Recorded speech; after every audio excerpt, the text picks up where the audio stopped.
Okay, everybody, welcome. My name's Anthony. I'm the Director of Collections and Exhibitions here at the museum. Hey! Welcome to the unveiling of the F-18C Hornet, Bureau number 163502.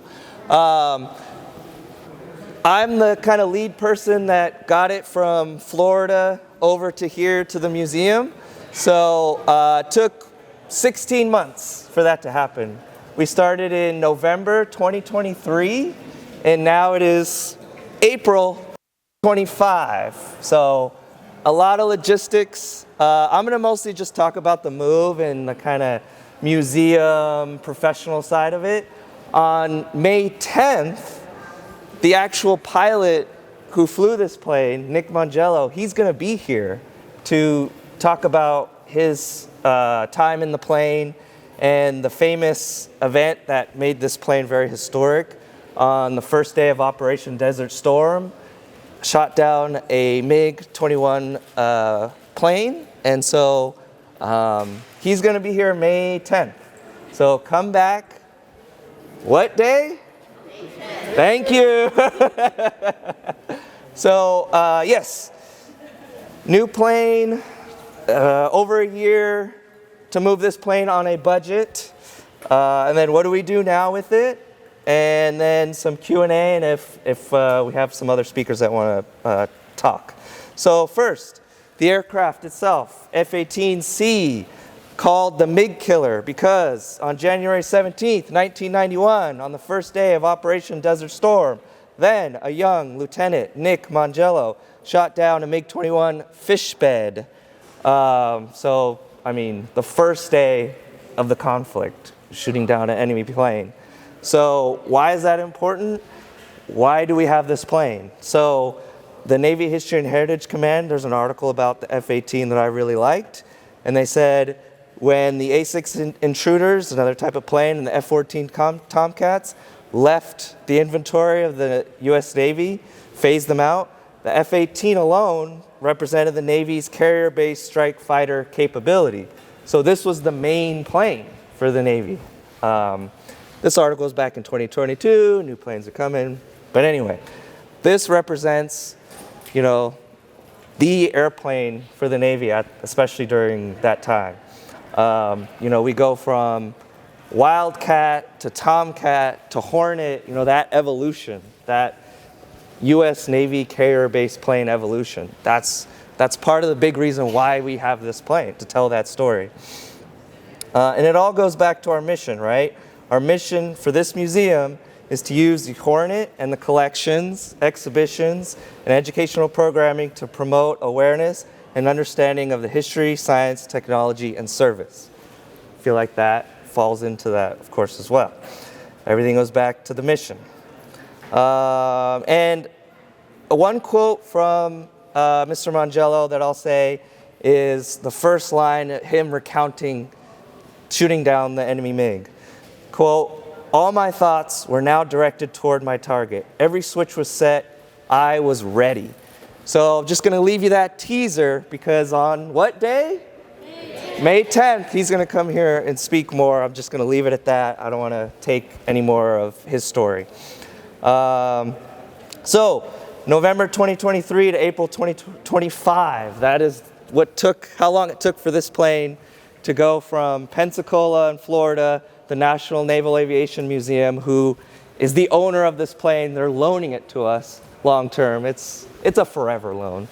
And working with them, working with Worldwide Aircraft who disassembled the plane, loaded it into the C-5 Galaxy, working with Travis Air Force Base, who did a training mission to where the loadmasters to load this plane into that bigger plane and fly it across the country to Oakland Airport, and then working with Biggie Crane, which loaded the plane onto the flight deck, and then bringing it down elevator 1 and bringing it here, and then Kaiser Air, the fixed base operator in Oakland Airport that housed the plane for a couple days while Worldwide Aircraft got their flatbed in order to bring the plane here.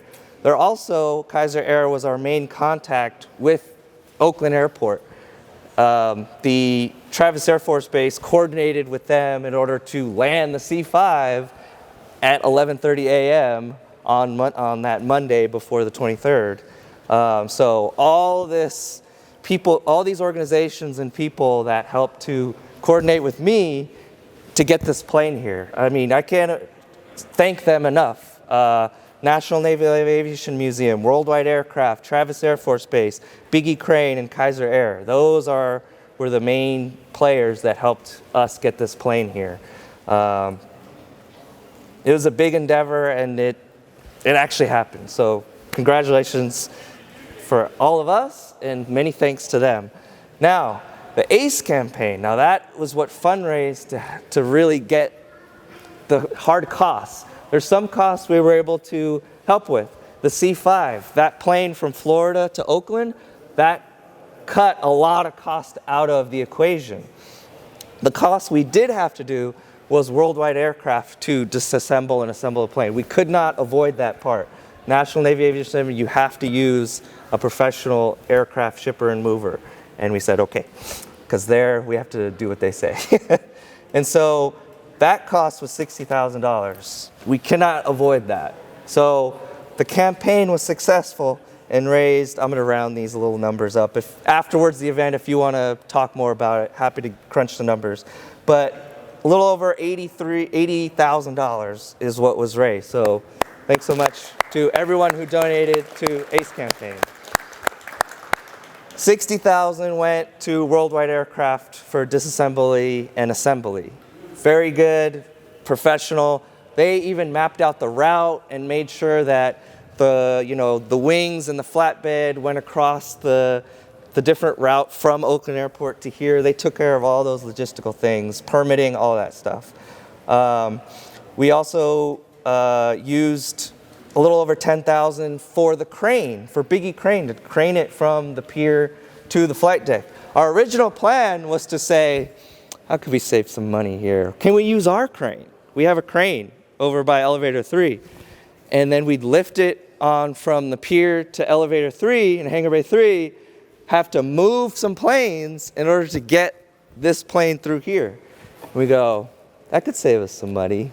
And then we went, crane can't do that. There's just, it wouldn't work. Can't do it. And so going from pier to elevator to here, so much better. But that was a cost that we had to incur. But only because of the ACE campaign, we were able to do that. And that was necessary. We also have some aircraft covers that we helped pay for with the ACE campaign for the aircraft that are on the flight deck. Because the environment up there is very brutal. So preventative maintenance up there. Really appreciate that. And then a couple other things that covered some costs. So, any questions about that? I went pretty briefly because, yes? Yeah, so you brought the plane in crane already here, or did you build it over here? You rebuilt it over here? So this plane was in Florida since before, I think 2015 is when the National Naval Aviation got it from the Navy when it was taken out of service, and then they restored it. So this plane is 95% complete already. Was it restored in this spot? Or? Yeah, it was on the pier because it got trucked, and then a crane lifted it from the pier to our flight deck above us, and then our elevator, this elevator works, and so it came down with the plane, and then it got tugged into this spot right here. Really cool. Really, really cool. Yes? Did anybody get any footage of somebody landing a C-5 Galaxy on Yes. outbound? Yeah, so we actually had some friends of production company in Florida who they're former pilots. They're well connected already. They work with National Naval Aviation Museum. So they were able to go on the base and get footage of the C-5 landing, taking off. And we got footage of the C-5 landing and taking it up. We have it. We're working on putting it all together. And yeah. I was actually, I on vacation overseas, and I got back 2 days ago, so I'm still kind of getting my feet under me. So we'll have a page for the F-18, and then we'll include like all the move footage and video and photos and stuff. So check back. Yes. Who raised most of the money for the ACE campaign? Who raised most of the money? Oh, so if you contributed to the ACE campaign, if you can, please stand up. We want to recognize you.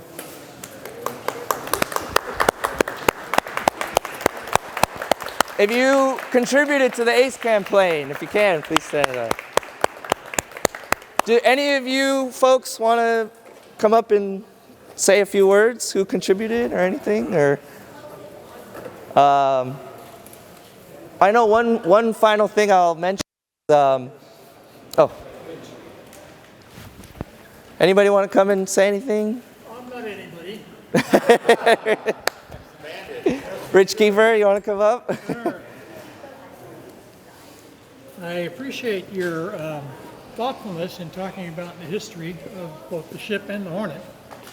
About something you did was, I think this is the first time in naval history.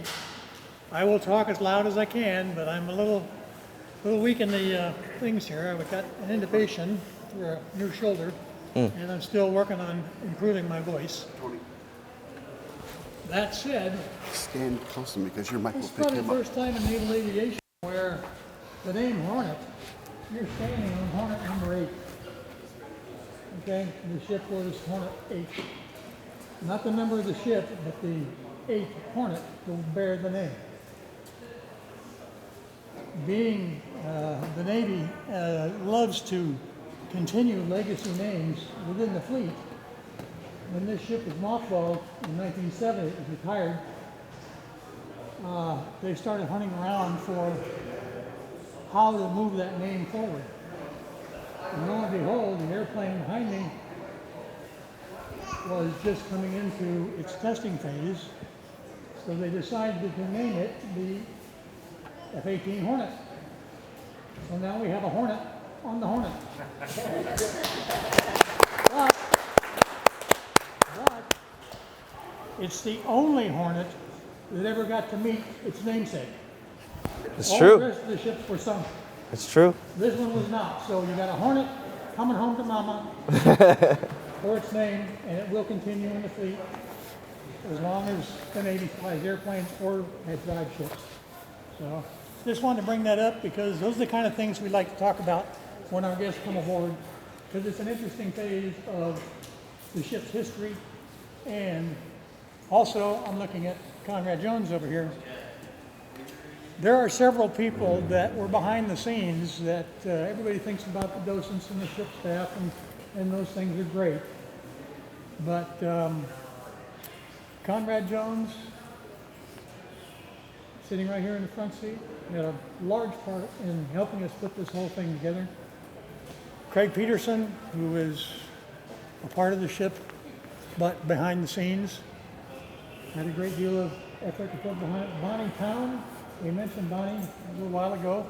She runs the loan program at the Pensacola Museum.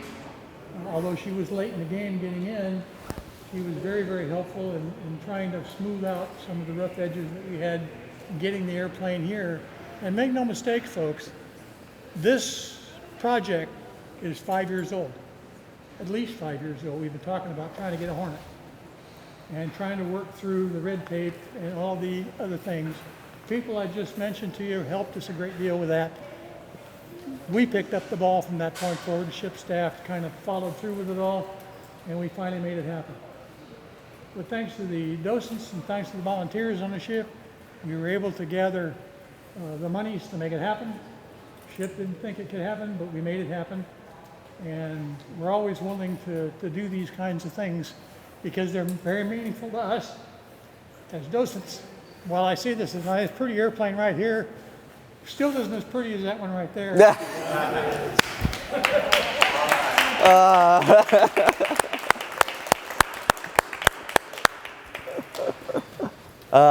And thanks, Rich Kiefer. now what now? Like this plane is 95% complete, but you saw Air Group, our restoration teams dedicated to preserving and maintaining the aircraft. It's the beginning for them. So we're gonna repaint it probably. We're gonna see about any nicks and things that need to be repaired. So that's already started probably, as you saw earlier.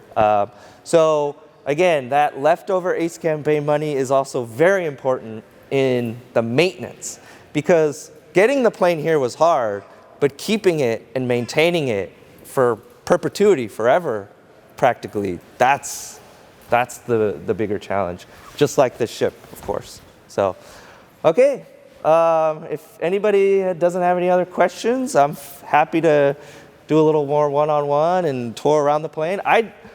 This is the first time I've come back to the ship since being on vacation, so this is the first time I've seen the plane. So I'm gonna walk around the plane.